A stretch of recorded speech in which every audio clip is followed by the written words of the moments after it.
bringing you the truth behind the news. Welcome to The New American.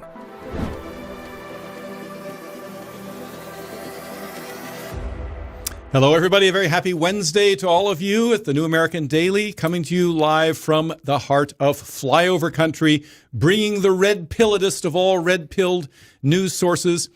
In America, we have been doing this at the New American for over 40 years, before the term red pill had even been invented.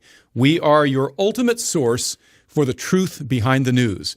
Now, we have, as some of you are aware, a very big interview coming up. In a few minutes, I'm going to be joined here by the legendary singer, actor, writer, best-selling author, and all-around inspirational speaker and sometime political activist, conservative political activist, Pat Boone, who has recently released a new single about the United States and America and all the rest of this. He will have a wide-ranging discussion with Mr. Boone about his many decades as a great American patriot. But first, we're going to cover a little bit of a news item. We're going to talk a bit about the apparent endorsement coming up, perhaps as soon as Friday, of Donald Trump by no less an eminence than RFK Jr., who's kind of been out there on the fringes of this year's electoral campaign, gaining a steady few percent of the vote. He has an enthusiastic, hardcore following, and it looks as though he may be preparing to withdraw from the race and turn his support over to the Trump campaign, which could have seismic consequences in what is shaping up to be a fairly close electoral contest this fall, depending on what you think of the polls. And we've had something to say about that too. But first, before we get into that and other topics, let me just remind you that as an independent news media, we are dependent on your support. We are not lavishly financed like all the legacy media out there. Our first commitment is to bringing you the truth, both in our print magazine, The New American, its online version, and this show, which is essentially our daily podcast, sort of a glorified podcast that we do 5 days a week, 1 hour a day, in which we try to bring to you, for the most part, commentary about what you're concerned about, the most important news items that are trending out there, but commentary and a depth that you're not going to get anywhere else. So we encourage you to click and like.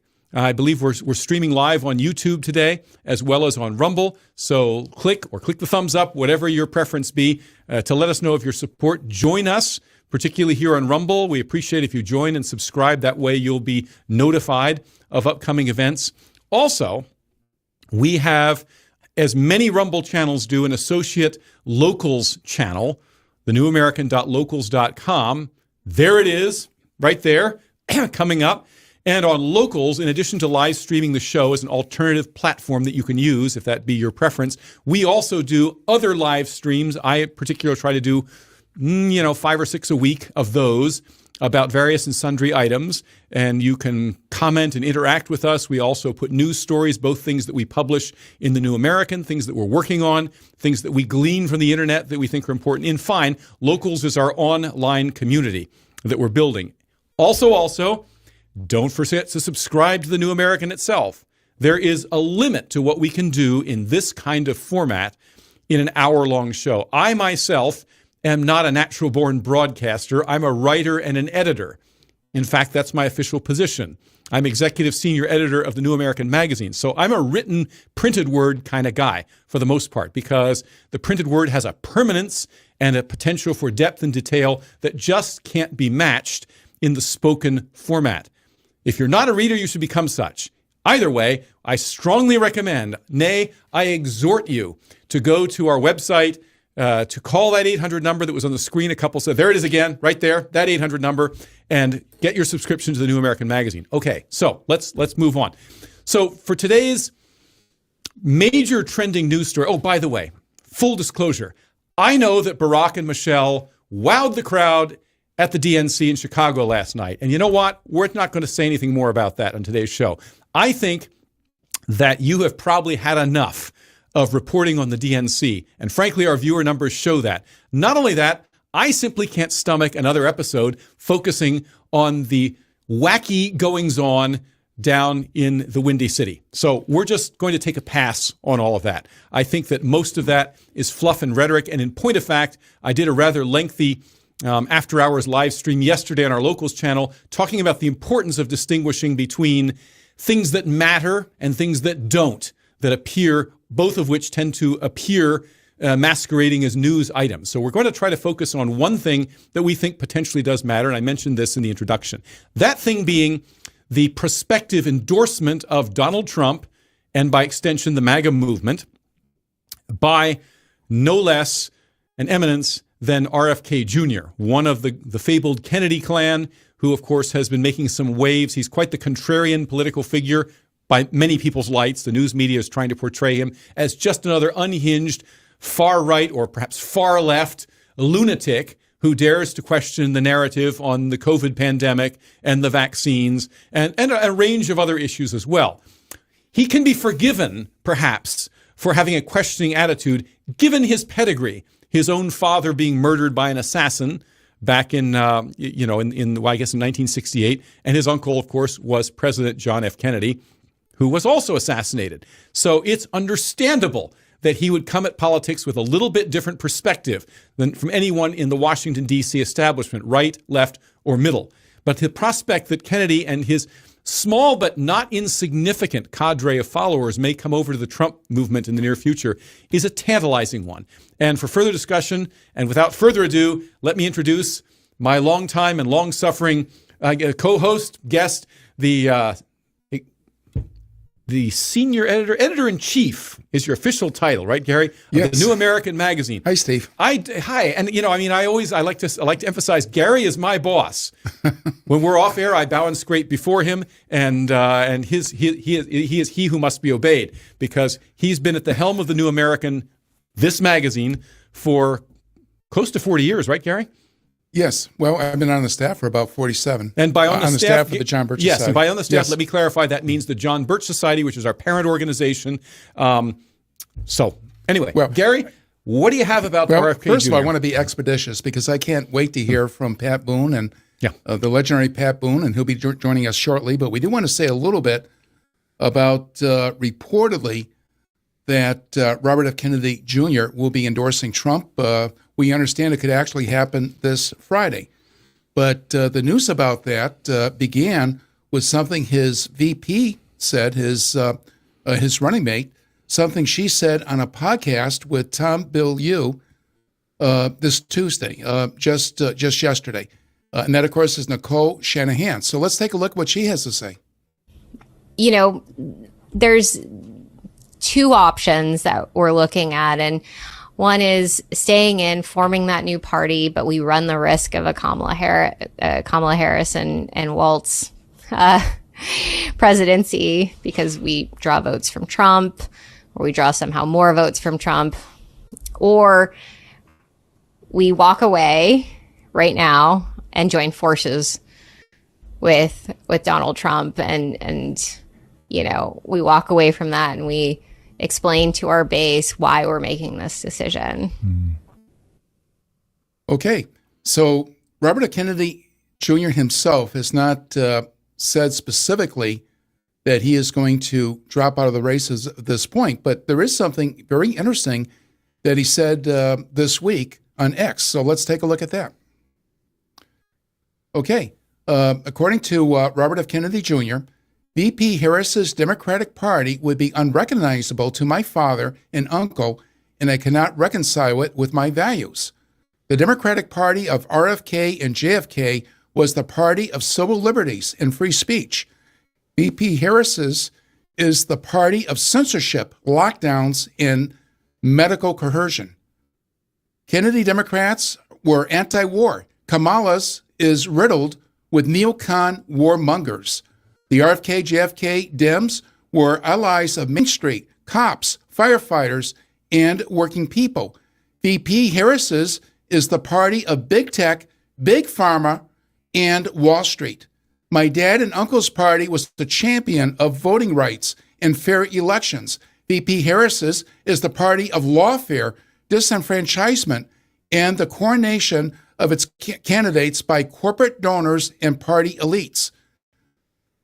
I've used our nation's courts to prosecute corporations who hurt Black Americans.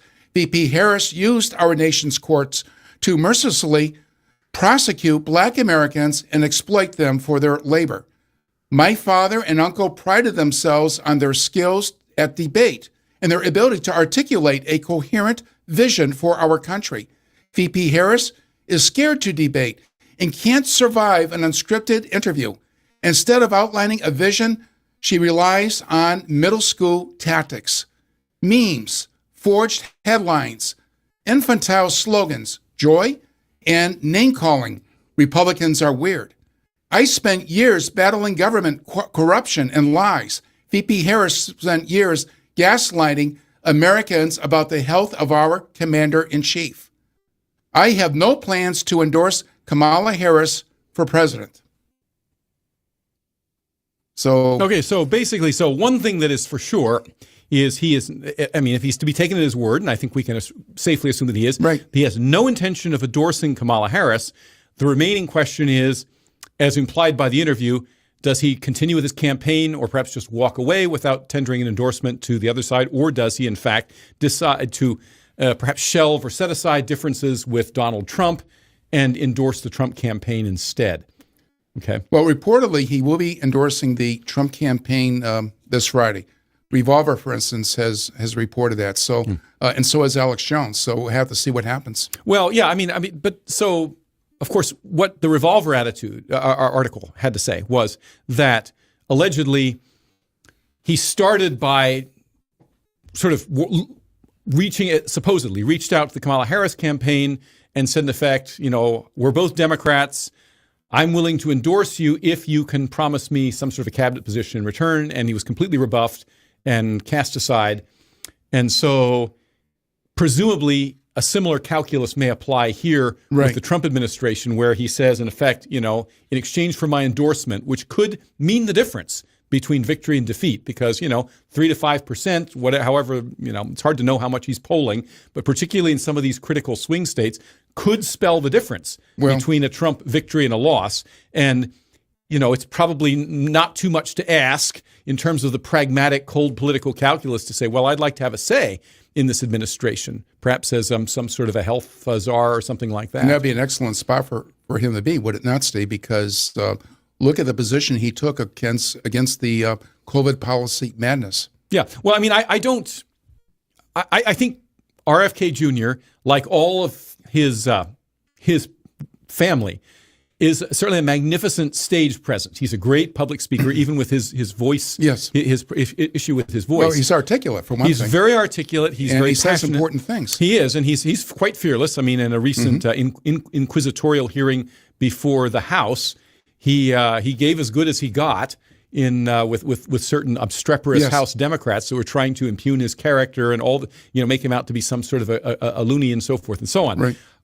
His rhetorical skill certainly, and his overall gravitas and political presence, I think, are beyond censure, beyond criticism. The thing is, at the same time, he clearly he's sort of in some ways the proverbial stopped clock.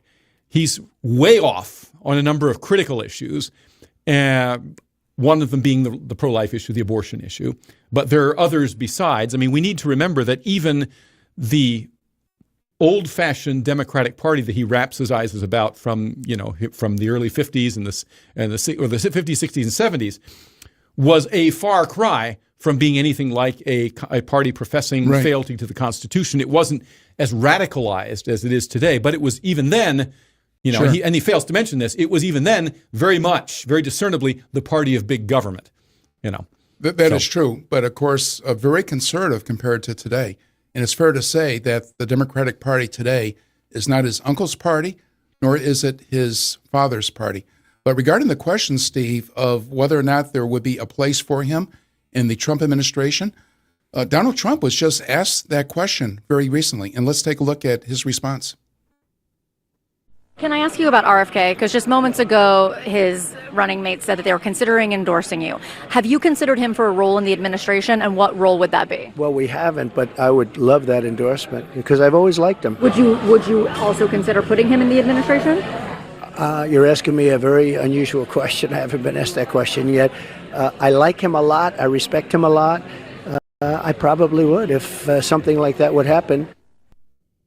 Well, the question becomes, from the point of view of Trump, I would think would be to say, okay, where are the areas of overlap in our respective agendas? Right. And is there a place where I could put him where he would be doing things that would square with the MAGA movement as well? Because certainly there are areas where he would profoundly disagree with RFK Jr., I have no doubt, and where, if he had too vocal a role, perhaps would serve to alienate a lot of the MAGA crowd, because RFK Jr. is, again, he's not MAGA. He's not, I would say, remotely conservative, right-wing, pro-limited government, however you want to style it, constitutionalist. He's none of those things. Well, I agree, but he does believe in civil liberties. He does. He professes to. And he's against the weaponization of the law. And those are big things. And let's look in particular, Steve, at the issue of COVID, because he was spot on regarding COVID. And by contrast, if you look at Trump's record, that was a little mixed, was it not? Because Trump launched Operation Warp Speed for the vaccines. And to this day, to my knowledge, Steve, he hasn't pointed out that these vaccines have been a disaster, that they did much more harm than good.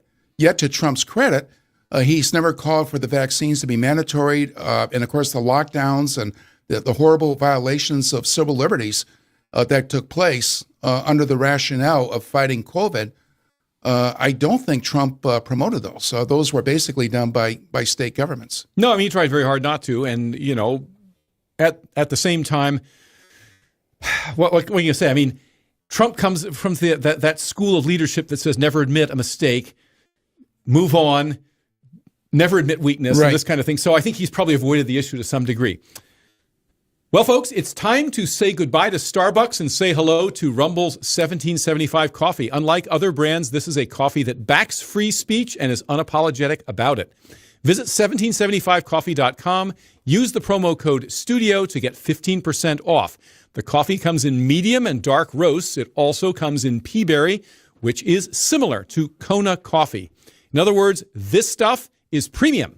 Click the link in the live chat or the description. You can also go directly to 1775coffee.com and use the promo code STUDIO, STUDIO, to get 15% off today. We'll be right back with Pat Boone. Remember when the only uncertainty in the news was the weather forecast? And you could depend on your local newspaper to bring you the news with only a hint of bias. Nowadays, there's a deluge of news outlets striving for your attention. But surprisingly, all the narrative is from one direction. At The New American, we hold fast to the timeless truths of our founders and provide a refuge of honest reporting. Visit thenewamerican.com today and get 25% off your subscription.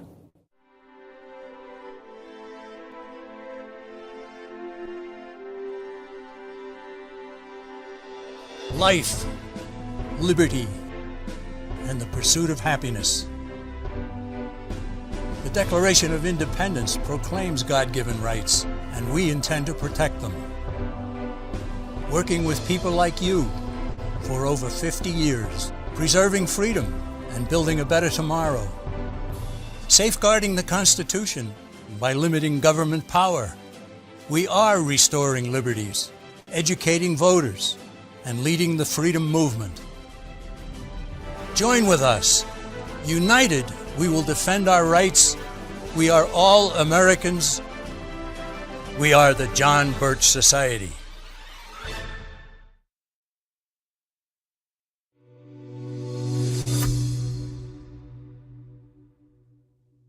As a lumberjack, I've been cutting wood for decades. I see the wood, I chop the wood. You remember when everyone bought all the toilet paper? And they wanted me to wear these things? And someone invested a lot of money into this stuff. There's just too much baloney out there. At The New American, they cut through the baloney and give me the truth. Right now, you can visit thenewamerican.com and get 25% off your subscription.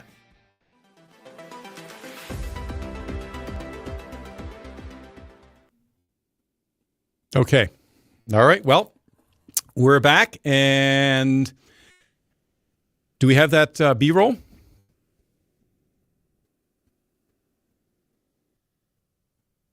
On a day like today,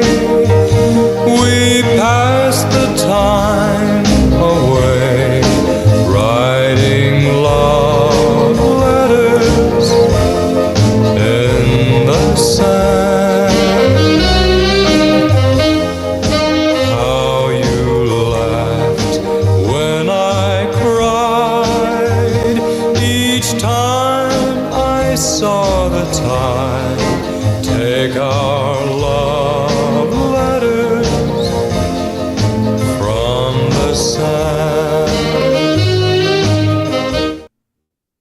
Well, if you had the signal good fortune to grow up, to come of age in the 1950s, one of the greatest decades in American history, you know that voice well. That is the voice of the inimitable Pat Boone, one of the greatest singers of his era. In fact, a Billboard magazine article claimed that only Elvis Presley was, I guess, a greater draw during that day. Now, Mr. Boone has been with us now for 90 years. He is a bona fide American hero and American treasure.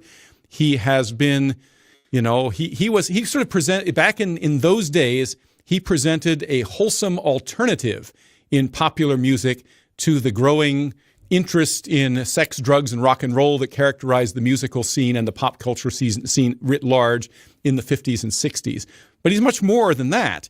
In addition to being an award-winning singer, and as you can tell, a man of surpassing talent and natural good looks and grace, he is a best-selling author. He is an actor. We're going to talk about that today, as well as a motivational speaker, and probably, most importantly of all, a classic Christian gentleman, a rare example of a man who has been greatly blessed by Providence with an abundance of success in his life, and yet has maintained the high Christian standards of his youth throughout. We'd like to welcome to our show today Mr. Pat Boone. There you are. Hello, sir.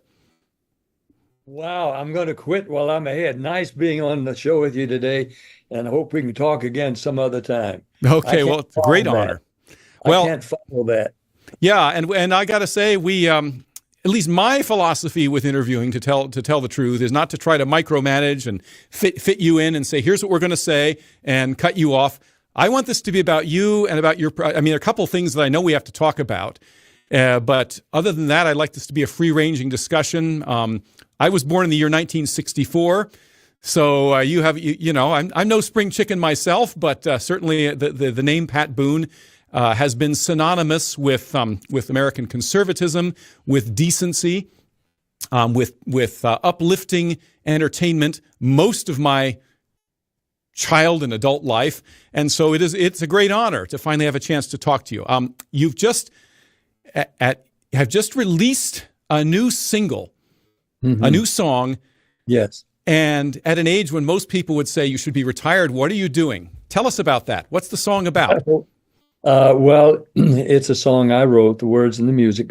Increasingly, over the last few years, I've been writing some of my own songs, and to my delight, some have become important. For instance, folks, many people don't know that I wrote the words to the second Jewish national anthem. It's considered that the song up from Exodus, "This land is mine, God gave this land to me."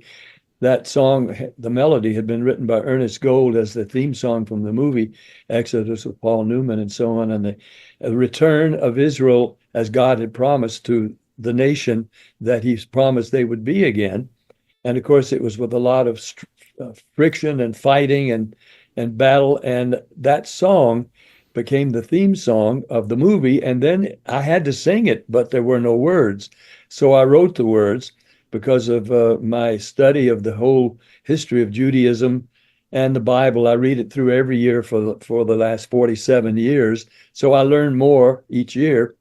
And I wrote the words, and it became the lyric of that song and been sung by choruses and other artists and over these years since then.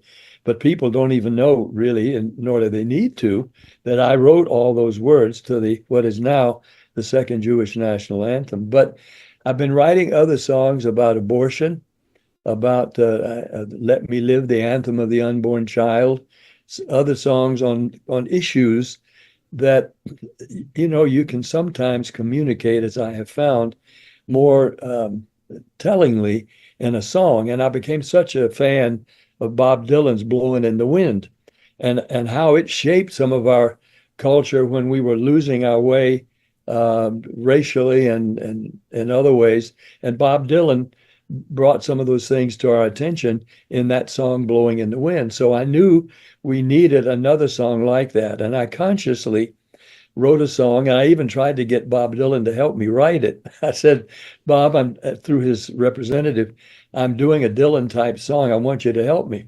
But he's out on the road right now singing with the Outlaws, the country singing group. And so he wasn't available to help me. So I wrote it all, words and music, myself. Where did America go? The land of the brave and the free. Can one generation erase a great nation? Because we can't find the way to agree. One generation, as Reagan said, can erase a nation. So I used that in the first verse of the song. And then, where has America gone? Where are Abraham, Martin, and John? We drowned out their voices and then gave up our choices. Do we have the strength to move on? I'm trying to speak to America, not politically, not conservative, Democrat, anything like that, but as, believing, consecrated Americans who want the nation to continue to be what we inherited and what really blossomed again under the Trump presidency, I do say. But that's not in the song at all. And I don't mean it to be Democrat or Republican, just purely American. Can we get our country back? Where has it gone? Where is it going? Well, before we continue, can we just play like the first minute or so? I don't play the whole song because I want you all to listen to the song, but let's play the first minute or so, which actually includes what you just quoted, and so people can hear what's going on. And by the way, folks, this man still has it. Just impressive pipes. Listen for yourself.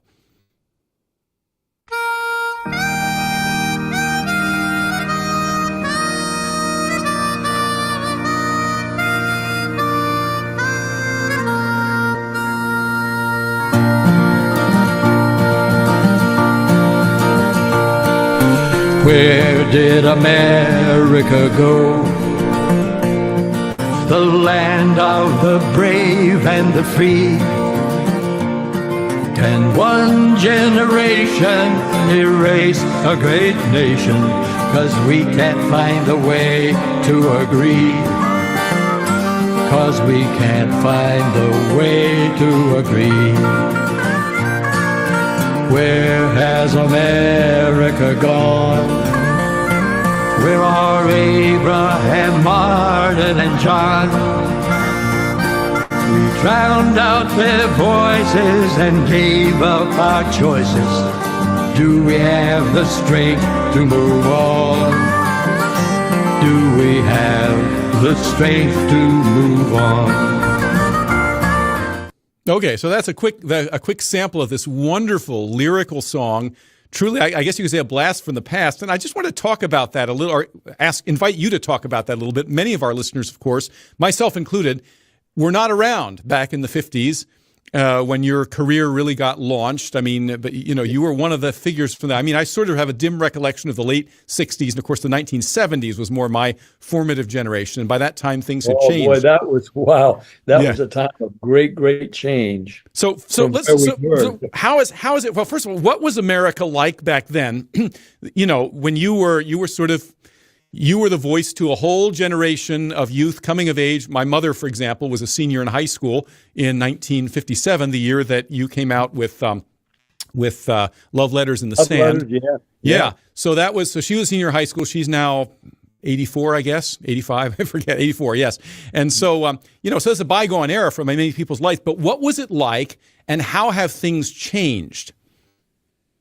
Oh, the changes have been immense. I mean, in the 50s, America was the land that we think it still is, the cherished land of people being able to play on the sidewalks, of homes, small homes, and people doing well in them, and our government working. We felt as it should work, and we were electing our own very responsible leadership. And we were strong. We were the most honored nation in the world, and other countries wanting to be like us. Really, we were examples, not just big successes ourselves, but we shared with others. We were the first to run to the rescue of people in trouble. America was first on the scene, And so we had every right to think of ourselves as a mighty, wonderful, God-blessed country. In fact, we knew then, in fact, it was during that period that we put under God in our Pledge of Allegiance under Truman. And then, and we sang that gustily, one nation under God with liberty and justice for all.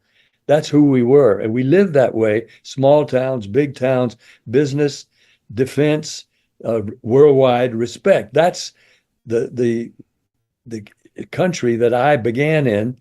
And I made my first couple of songs, and as you just sang, in some movies.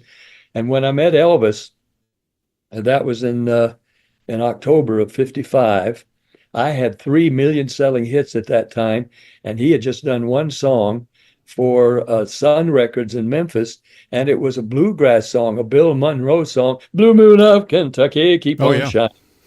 Well, that was not rock and roll.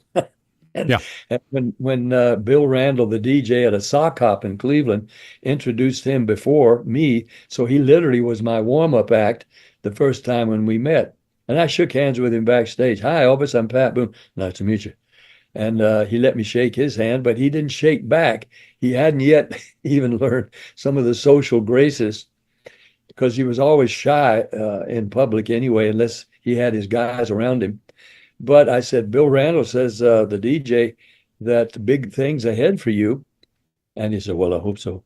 And then he leaned back against the wall. His buddies closed in on him. And then when he was introduced to an audience that didn't know who he was, of teenagers, some 600 kids, they liked, I could tell looking through the curtain backstage, they liked the way he looked, but they didn't care for the music. And so when he sang that bluegrass song, but they clapped and they wanted more. He says, thank you very much. I like to do the other side of that record for you. Hope you like it. And you saying, that's all right, mama. That's all right with me. A rhythm and blues song. And they loved that. And so did I. But when he finished and they wanted more, that's all he had. And so he left. Then I was introduced. I had my 3 hit songs of the moment, and I got all the screams that night. And then we didn't meet again for 3 years when we were both renting homes in Bel Air. And we were both making movies at 20th Century Fox in adjacent studios. And of course, we got to know each other well, 2 boys from Tennessee, me from Nashville, him from Memphis. And so I said, Elvis, that first night when we met, you seemed very shy. He said, well, I didn't know how to talk to you, man. What do you mean? Well, you were a star. I said, I'd only been recording since March. Yeah, but you had 3 records on the charts, and I didn't know how to talk to you. So that was who he was, a shy, except on stage. He got over his shyness on stage. And of course, I had the good sense never to follow him again, but I could truthfully say he was my warm-up act when we first met. Well, that's quite a story. So, I mean, so where did America go? I mean, you sort of posed this rhetorical question in your song. What happened to that? I mean, there was a series of movies that came out now some decades ago, back in the 1980s, Back to the Future movies, where this, where a character travels back to that time, the 1950s, and everything is so much more wholesome and all this type of thing. And even then, 40 years ago, that time seemed already like a different era. So what has happened in the 70 plus years since? In the 60s, the Vietnam War. That became politically very divisive, and kids were protesting, and they were being driven by other elements to protest, and drugs became rampant, and the flower child generation took over, where kids thought they knew more than the parents, and they protested. There weren't even until the 50s, there was not a teen market, but the teen market grew in the 50s. Then into the 60s, it began to take over. I graduated from Columbia University, magna cum laude. I was still making records, movies, and television all at the same time, and fathering 4 little girls. By the time I graduated in 1958, I graduated from Columbia University with 4 little kids at the age of 23, and a teen idol, but married and settled, and a Christian that was known. But here comes Elvis, and he was the rebel. and he was breaking some of the taboos, of course. And Colonel Tom didn't even want anybody to know who he dated, and certainly not think about getting married to anybody. But Elvis would come see me sometimes on a Sunday afternoon, as our homes were close to each other, and just walk in the backyard, and my 4 little girls would jump out of the pool and jump on him, and they were happy to see him. They didn't know he's a big star. They just knew he was a friend of ours. And I said, "Girl, stop that. You're getting him wet." He said, "Don't, leave him alone, man. I like it." And he was seeing me with a wife and kids, and that's what he wanted, but he was forbidden. Meanwhile, the society was absolutely turning upside down, drugs flowing, teenagers rebelling, taking over college campuses, including Columbia University, blocking, taking over the president's offices. Reagan came along at that same time, and he became the governor of California and head of the universities, of course. And he forbade the students to take over, and to, if they don't like the way the school was being run, they couldn't run it themselves. Get lost, get off the campus. And we met a man with some backbone, but he was swimming against the tide even then, because the tide was growing and growing. Drugs rampant, and promiscuity, and new performers, even like Elvis, who were encouraging you to forget about the old rules of morality. They're not in force anymore. Do whatever you feel like. Jerry Rubin, if it feels good, do it. And that kind of attitude and philosophy was taking over, and society was changing. And really, we have actually suffered the consequences of all of that ever since, because the 70s, things went really crazy, and then into the 80s, and we never recovered. And America lost its prestige across the world and gave the Islamists the right to call us the great Satan, because of some of the film and music and stuff that we had always exported as the best of America. Instead, we were now exporting the worst of America. It's a very good point. Yeah, and I mean, the funny thing is, I mean, there's always been a sort of bohemian, transgressive demi-monde out there. There have always been these little enclaves like Greenwich Village and Berkeley and this sort of thing. They're not a new thing, but what happened, I mean, sort of started with the Beat Generation stuff in the 1950s, and then in the 60s, it became very raucous and conspicuous, and now, 60 years later, it's become mainstream to the point where people like J.D. Vance, for example, who kind of in many ways embodies this version of America that you're describing, that we can both remember from younger years, are characterized as being weird and odd. And to some extent, I mean, it seems to me like the people who are saying that genuinely see them as being weird and outre and strange. That's true. And so there's been this complete inversion, and there's no sign that this movement is going to be overturned, that we're going anytime soon. I don't know. I mean, I want to be optimistic about it, but me too. It's hard. And I am optimistic only in some circumstances.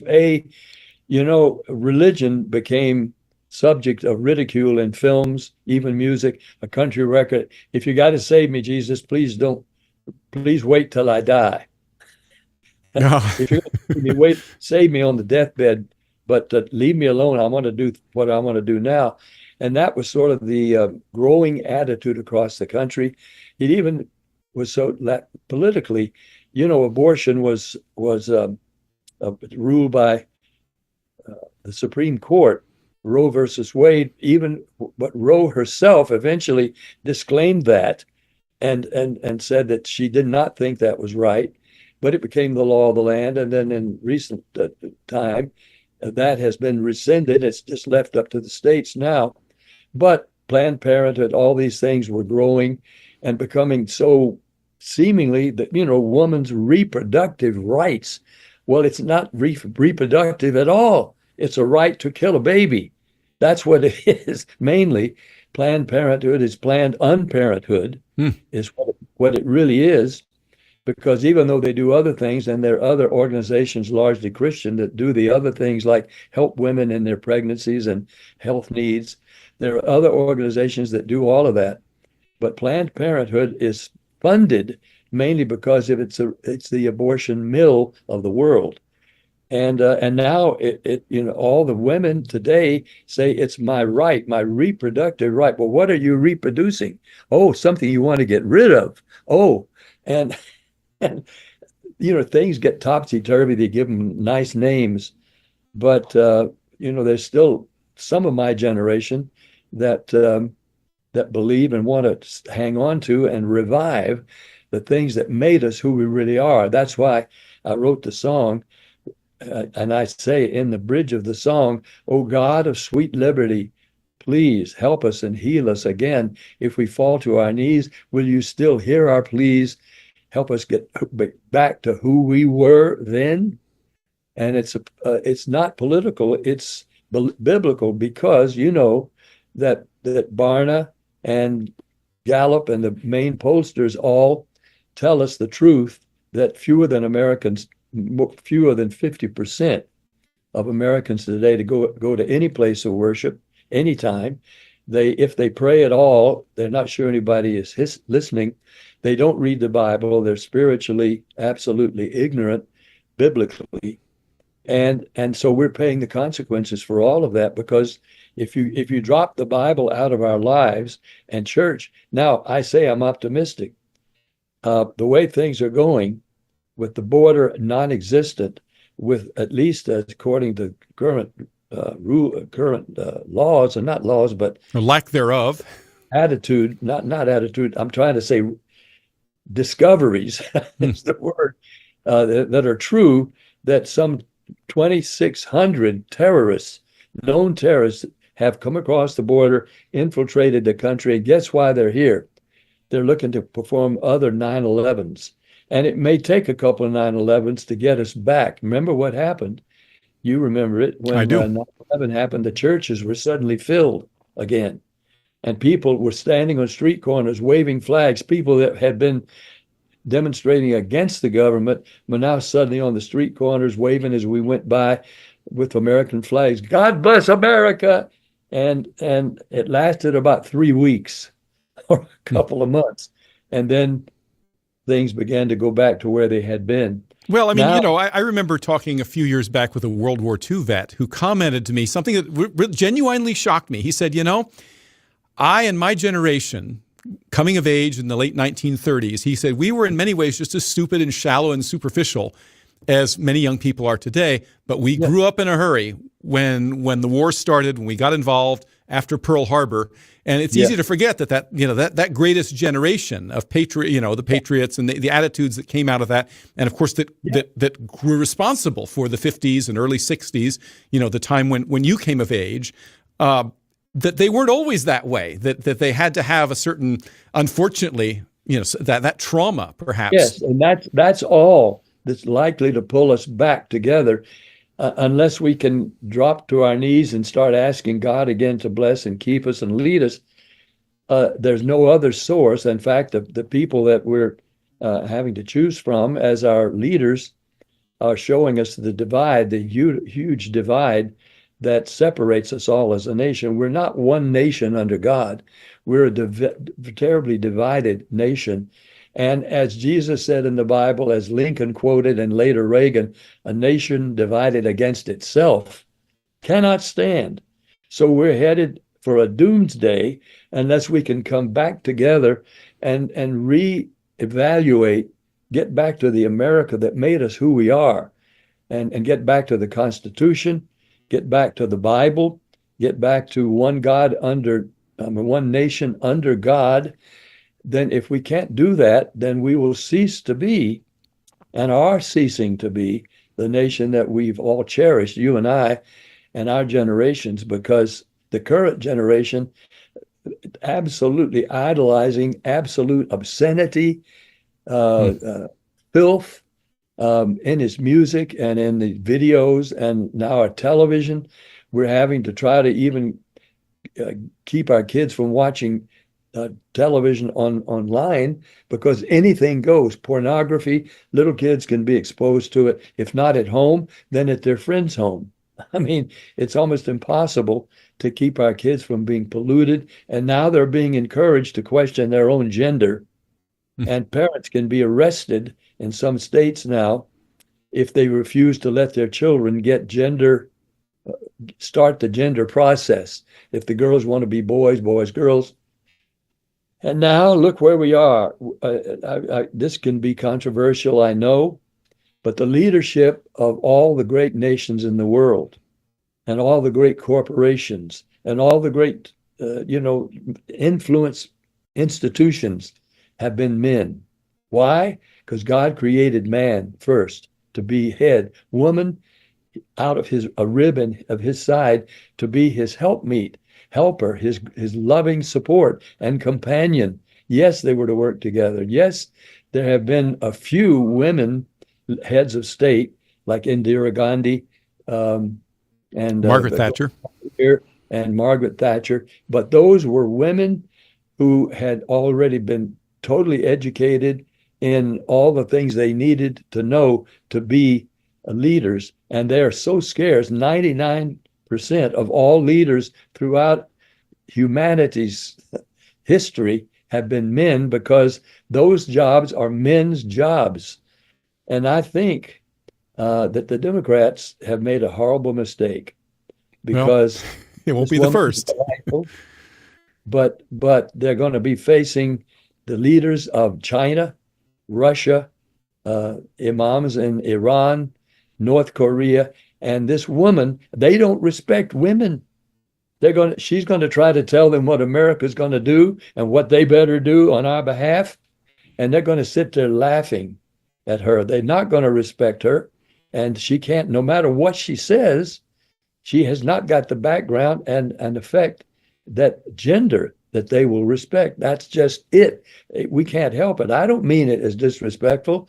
I raised 4 daughters in my house, and I was married to a wonderful woman. And I said many times she could run this country if she were made president by some crazy accident, because of the way she ran our household and helped me in all of my career. She had that kind of acuity, but she didn't have the experience to be a head of state. Yeah. Well, and we saw what happened when Nancy Pelosi made her visit to Taiwan a few years ago. It was just a disaster. And we saw what this current candidate did when she was given the responsibility of the border. Mm-hmm. We've had the greatest illegal invasion in human history. No other country would have allowed 10 to 15 million people to pour across their border. What other nation? Mexico wouldn't have allowed it. I mean, you'd have been shot if you wanted to go illegally into Mexico, but they were pushing people across our non-existent border. And both the people in charge, Mayorkas and the poor vice presidential at that point, saying the border is secure, but we're trying to make it more secure, but the Republicans won't let us do it. Well, they're the ones that tore down the walls the Republicans had built. So anyway, we're living in a crazy, crazy time. If I could just pivot to something. So, of course, I think everyone agrees that the entertainment industry that you're obviously intimately associated with, it's been a large part of your life, is immensely influential and powerful for good or for ill.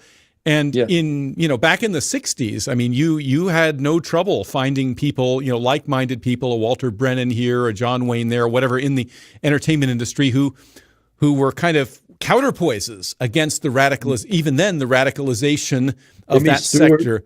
Jimmy Stewart, Mr. Smith went to Washington. Yeah, absolutely. Jimmy Stewart. I mean, do you think there are still such people in Hollywood? Is there any kind of groundswell of, are there sympathetic souls? Tell us about that a little bit. Definitely there are. However, they are silenced. They are cowed. They have to be. As Reagan was in this movie, when you see this movie. The Dennis Quaid movie. Small part of Dennis Quaid. Mm-hmm. They show him when he was Screen Actor Guild president. He was fighting communism then. The communists were actively, openly trying to take over the whole entertainment industry. Ronald Reagan stopped them, and it cost him greatly. It cost him his career. Because now makeup men, grips on films, writers, musicians, anybody in the entertainment industry, TV, movies, whatever, if they come out as conservative, they lose their jobs. I mean, so Gary Sinise started an organization called Friends of Abe Lincoln. Mm-hmm. And it was quietly started with just a few people at the what's the place on no Barney's Beanery. Just a few people who could communicate, have lunch, and talk about what they really believe without fear of losing their jobs.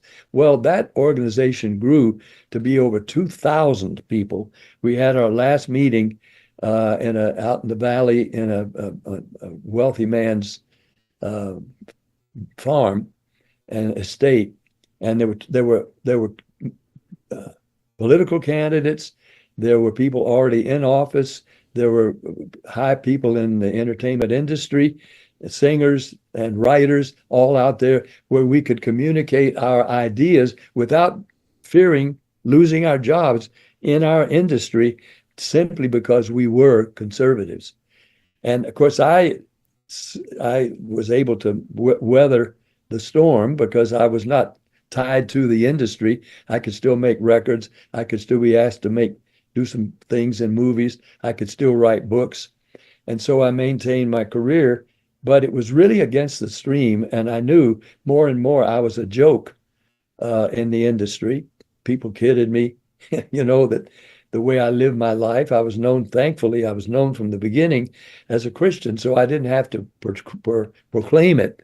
Mm-hmm. I just knew that about me and my family. And so on Andy Williams' television show, Phil Harris, the comedian, was on, and he asked me, it was not in the script, he surprised me, "Pat Boone, you drink, don't you?" I said, "No." I knew he meant alcoholically. "You don't drink nothing, never?" I said, "No." He said to Andy Williams, "Can you imagine waking up in the morning and knowing that's as good as you're going to feel all day long?" And when everybody laughed, and I did too, and then he said, "Oh, Boone, we kid you, we love you." Said, "I never had a son, but if I ever have a son, I'd want him to be just like Pat Boone till he's about 3 years old." And so so in their eyes, you had no redeeming vices, as it were. So. Right, that's right. Yeah, I was a stick in the mud, a holy Joe, too good to be true, whatever it might be. And I was just living my life. But, in these latter years, I've had a number of entertainers that we're friends in and maybe were critical even behind my back. Said, "I got to hand it to you, Pat." Said, "I used to make jokes about you, but you kept a marriage together for 60-something years. You raised 4 girls in this climate, this environment, married good guys. You got 16 grandkids, 17 great grandkids, and you're still healthy and you're still doing it. You're still singing. And how did you do that?" I said, "Well, I made God my agent. That's it. That's all. I just kept doing what I felt I could do morally. And sure enough, God kept giving me opportunities. And I've always tried to respond as best I can in ways I hope won't offend him, but will be good for the country and whoever hears my music or reads my books or whatever. I want it to be something that I don't have to be ashamed of. Well, it just strikes me as such a remarkable thing because, as you well know, and you kind of alluded to this when your discussion of your relationship with Elvis Presley early on, it is, I think most people who get into entertainment tend to be people who are decent, who are sociable, who are generous. Yeah. It's not an industry for people who are self-focused and this kind of thing, but and of course most of them are superlatively talented relative to the rest of us rank and file human beings. But with that comes inevitably perhaps more temptation than a lot of the rest of us experience. If you have more good looks, more talent, you've got that star power, there are going to be the temptations. And so it is from my point of view, it's a remarkable thing that someone like you could have lived your life in this manner and, above reproach. And of course, your longevity is extraordinary, but you hear that from every interviewer, so we don't necessarily need to go there. But, this is just commendable. Let me use my friend Elvis as an example of what you're talking about. Yeah. He and I were 2 boys who grew up in Tennessee. I grew up on a farm out in the country. He was in poor circumstance, but he was a church guy. And he went to church with his parents, and he loved being in the church, as the movie shows, that excellent film about him, where this Austin Butler does an incredible job. He should have gotten the Academy Award. But what they do show in that film is that this was a nice young guy, a family guy, loved his parents, and was really, he told me eventually when we were backstage in Las Vegas, I wish I could go to church like you do. I said, you can. Why not? He said, no, I'd be a distraction. Kids be wanting my autograph. I would take away from the preacher. I said, look, don't you think it happens to me if I go to a church where I'm not a member? I just tell the kids, hey, wait, I'll sign your bulletins after the service, but let me worship. That's why I'm here, like you are. And they'll be looking at you, but you can worship anyway. You're used to people looking at you, so get used to that. But then sign the bulletins. They'll take them to school. Where did you get that? Elvis or Pat Boone was at your church? Can we come? Let it be an evangelical outreach kind of thing. And he laughed. And then he said, I can't do it. I just can't do it. I know I'd be a distraction. He was hungry. He said, do you know Oral Roberts? I said, sure. I'd like to talk to him sometime. So I arranged for Oral Roberts to come to Las Vegas. And he had the afternoon with Elvis, and told me later the guy is still spiritually starved. He's seeking and wants the relationship he had with God and with the church, but his own career is preventing him, he thinks. And so he'll spend 2 hours after one of those exhausting concerts. He'll keep the Jordanaires or the gospel group after the show until 3 a.m. singing church songs that he knows all of them, many of them. And so he was starving spiritually all the way to the end of his life. And I said, when not just he died too young, but then his daughter and her child had that is Priscilla.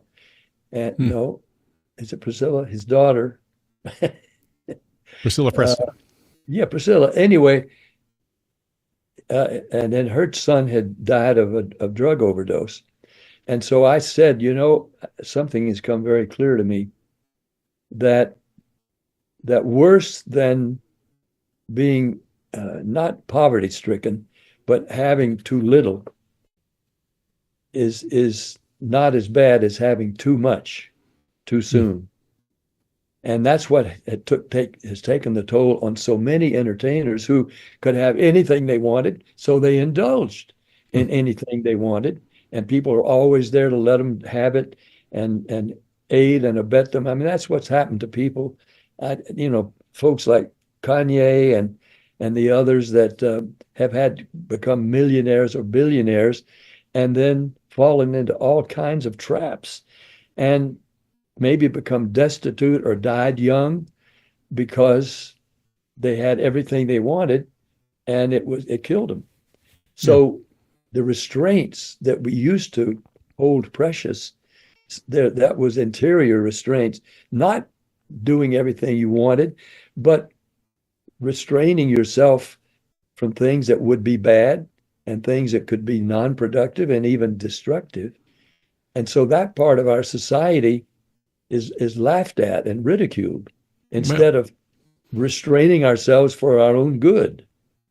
Yes, well, one of the first things, of course, in the Savior's documented mortal ministry was when the devil took him and set him on the pinnacle and said, look, here are all the kingdoms of the earth, and all these things can be yours. Yes. There's just one little condition. You have to put me first. You have to worship me. And if you do that, I'll give you all these things. And this is a bargain that obviously not all of us necessarily get tendered that offer in our life, but some of us do. His answer to the devil, you should obey the Lord your God, and him only shall you serve. So he shut the guy down, and the devil went away until the next time when he would tempt Jesus again. He tempted Jesus repeatedly throughout his own ministry, to the point when even just before he raised Lazarus from the dead, knowing he'd been dead 4 days, he wept. That the shortest verse in the Bible is Jesus wept. Why? He was the Lord. He was sinless. Yes, because he knew that death and the results and the consequences of the sinfulness and the temptations of the devil rampant throughout the world were going to cause everybody to go through death, just like Lazarus, whom he was about to call out of the grave, but who himself would die again. And Jesus himself knew he was going to die for us, so that the grave would not be our final eternal place, but he could take us to heaven if we would receive him. You know, the book I wrote recently is called If, and I don't know, maybe somewhere I have I'd love your folks to know about this book. Yes. It's my last book. I've written other million-selling books, but this is called If, and I found it to be the most important word in the Bible, because not one blessing of God comes without an if. And I found that to be true from the beginning in the garden. If you eat the fruit of the knowledge of good and evil, you will die. They died, and the Bible says because of that one sin, all of us will die, because we all do not take the right side of the if in God's blessings. You can't find a blessing in the Bible, and there's more than 500 of them, that don't have an if, either explicitly or built into it, like even John 3:16. For God so loved the world, it all sounds so good. He gave his only begotten Son, for whosoever believeth shall not perish, but have everlasting. How great that, wait a minute, shall not perish. What do you mean? That's the if. If you don't receive him, that's what Jesus knew when he brought Lazarus out of the grave. If you don't receive him, you too will die, and you will not inherit the kingdom that I've died to give you for eternity. If. So it says here on the cover, not religious, just life or death, because we're selling these books in truck stops and airport book places for people to read. Hey, what's this mean? If what? By Pat Boone. What? You look it up, well, you have to find out. And there's pictures and some story of my life so that you know who it is that's talking to you.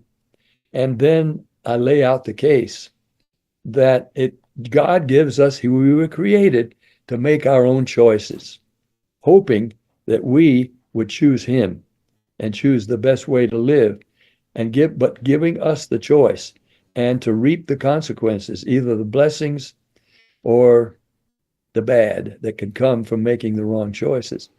And that's what I'm trying to get normal people, just ordinary folks, to. I know they don't want to pick up a religious book, so I say right on the cover, this is not religious. This is just life or death, and about the choices, the eternal choice we all must make. We make the choice. God leaves it to us. Do we want to spend eternity in heaven with him? Come. I want you to. I died for you to give you this opportunity. If you don't want it, like that country entertainer, look, I don't want to hear about that till I die. Then I hope you'll save me. It doesn't work that way. And so I'm trying to let God use me up in the last hours and days of my life in whatever way I can reach my own countrymen, my own friends, my own family, and try to know what God wants us to do for our own benefit. Because like our daddy, the Bible says we can call him daddy. And on my 90th birthday, down at a place called Paradise Point, a spa I thought was aptly named, because I'm pointing toward paradise myself right now. My wife is already there waiting for me. I wanted my own 60-something relatives I brought in for the event on my 90th birthday. I could be the patriarch delivering the sermon on the Sunday, saying these things, that I'm your daddy, your granddaddy, your great-granddaddy. But I want you to know better your heavenly daddy, not just your father, but he says we can call him in the Jewish word Abba, daddy. Your daddy, your heavenly daddy, wants you to come live with him forever. And he'll help you get there, blessing you every day if you choose to let him. It's up to you. He created us with the choice. Yes, so this life is such a small sliver of eternity, but so consequential, isn't it? It matters, the choices that we make every single day. It's all available if we'll choose it. Now we're going to choose in an election coming up right now. What kind of leader do we want for our nation? Indeed. And we've got to make the choice. They're difficult choices because there are things we may not like about both candidates, either candidate. We may not be happy with all the things that they display, but there are no perfect ones. and there were those who certainly didn't want Reagan to be president. Well, you see this movie. Yes. Man, it is phenomenal. It's one, I think Quaid will win an Academy Award for the way he portrays Reagan. It's already in general release, isn't it? It starts in general release on the 30th, I think. The 30th, We're okay. having 2 or 3 premieres, and I was at the one last night in the theater here in the Grauman's Chinese. I've got my hands and feet there in the cement at Grauman's Chinese, and now it was fun to be there, having played a part in this fantastic movie that should be nominated for all kinds of awards. The Reagan film, just called Reagan. Yeah, it's a masterpiece. But then I walked out over my own hands and feet in the pavement there at Grauman's Chinese. Yeah. Well, all right. Well, you've been most generous with your time, Mr. Boone. I really appreciate it. It's Pat, please, just Pat. Well, I appreciate it. Anyway, well, yeah. So this has been most enlightening, and folks, this is an example. And we're not going to tell you that America's ever been a perfect place. But if you've ever wondered, particularly those of you who are younger in our audience, what kind of a place America used to be, the kinds of people who used to blaze trails, set the example for the rest of us, this Pat Boone is a really good example. He's a national treasure, and it's thanks to God's grace that he's still with us and able to bear eloquent witness of the things that matter. You know, and when we talk about restoring our liberty, that goes hand in hand with restoring our morality. You can't have one in the long term without the other. They go hand in hand. Mr. Boone, thank you so much for your time. I hope we can run it back again someday soon.